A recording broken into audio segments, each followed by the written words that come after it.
Language of homeopathy, homeopathy for beginners. இதில் அடுத்து நம்ம பார்க்க போகிற கேஸ் வந்து ஒரு வித்தியாசமான கேஸ். பாருங்க, இவருக்கு வந்து இருமல் அதிகமாக இருக்கு. என்ன இருமல் அப்படின்னு கேட்டேன் அவர்கிட்ட. இந்த இருமல் வந்து இருந்துகிட்டே இருக்கு.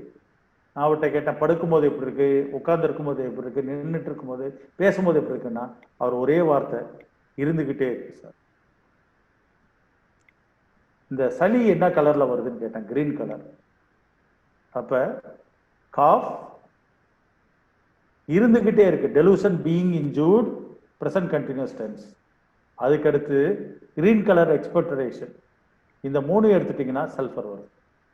சல்ஃபர் கொடுத்து அவர் முழுமையாக அந்த காஃப்ல இருந்து விடுதலை அடைஞ்சிருச்சு, சளியும் போயிடுச்சு, நல்லானார். அடுத்து இன்னொரு கேஸ். இவருக்கு எப்படின்னா, வண்டியில போயிட்டு இருக்கும்போது உள்ளுக்க பேப்பர் வச்சுக்குவார், பனியனுக்குள்ள பேப்பரை உள்ளுக்கு வச்சுக்குவார், நியூஸ் பேப்பரை. எதுக்குன்னு கேட்டா, இந்த காத்து பட்டுச்சுன்னா, நெஞ்சில பட்டுச்சுன்னா அவருக்கு வந்து சளி பிடிச்சிரும். அது வந்து ஏற்கனவே அவருக்கு நிமோனியா பாதிப்பு உள்ளவர், நிமோனியா அட்டாக் வந்துடும் அப்படிங்கிறது தான். அவருக்கு ரொம்ப இருமல், சளியும் வந்து பச்சை கலர்ல வர ஆரம்பிச்சிருச்சு, பயம் வந்துருச்சு, நிமோனியா ஃபார்ம் ஆயிடுச்சோன்றதெல்லாம் வந்தார். இப்போ அவர்கிட்ட என்னங்க உங்களுக்கு ப்ராப்ளம் அப்படின்னு கேட்டபோது இந்த கதையெல்லாம் சொல்றாரு. சார், எனக்கு பச்சை கலர்ல வருது, ஏற்கனவே நிமோனியா அட்டாக், இருமலும் இருக்கு அப்படின்னாரு. இந்த இடத்துல நம்ம சல்ஃபர் கொடுத்துடக்கூடாது.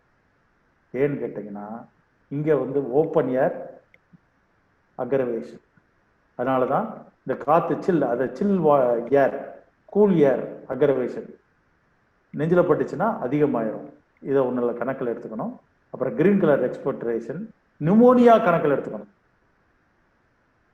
நான் ப்ரோன் டு நிமோனியா அதையும் கணக்கில் எடுத்துட்டு, அதுக்கு அடுத்து அவரோட லைஃப்பை பற்றி கேட்டேன். எது உங்களை இப்போ சமீபத்தில் பாதிச்சதுன்னொன்னே, என்னுடைய கிளாஸ்மேட்டு தான் சார். அவங்க ஒரு அப்பா வந்து ஒரு பாலிடெக்னிக் நடத்திட்டு இருந்தார். அவங்க அப்பா மரணத்துக்கு அப்புறம் அந்த பொண்ணு அந்த பாலிடெக்னிக் நடத்துகிறாங்க. அதில் ஏகப்பட்ட குளறுபடி, பொருளாதார சிக்கல், இது எப்படி நடத்த முடியலங்கிற சிக்கல். நான் வந்து காலேஜில் ப்ரொஃபஸராக இருக்கிறதுனால, இன்ஜினியரிங் காலேஜில் என்னோட உதவியை நாங்க அவங்க படுற கஷ்டத்தை பார்த்து எனக்கு மிக வருத்தமாக இருந்தது. ஆங்ஸைட்டி ஃபார் அதர்ஸ், பாஸ்பரஸோட எலமெண்ட் இருக்கு. இதெல்லாம் வச்சுட்டு தான்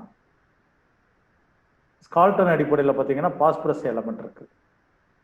ஏன்னா நட்புனால தான் அந்த ஃபீலையும் அவங்கள எமோஷனையும் தன்னதாக மாற்றிக்கிறாங்க. அதனால பாஸ்பரஸ் கொடுத்து அவர் முழுமையாக அந்த இருமல் குறைஞ்சது, அந்த பச்சை கலர் சளியும் குறைஞ்சது, நிமோனியாவில் இருந்தது காப்பாற்றப்படுகிறார், நல்லா இருந்தார். இது வந்து 2வது கேஸ். தேங்க்யூ.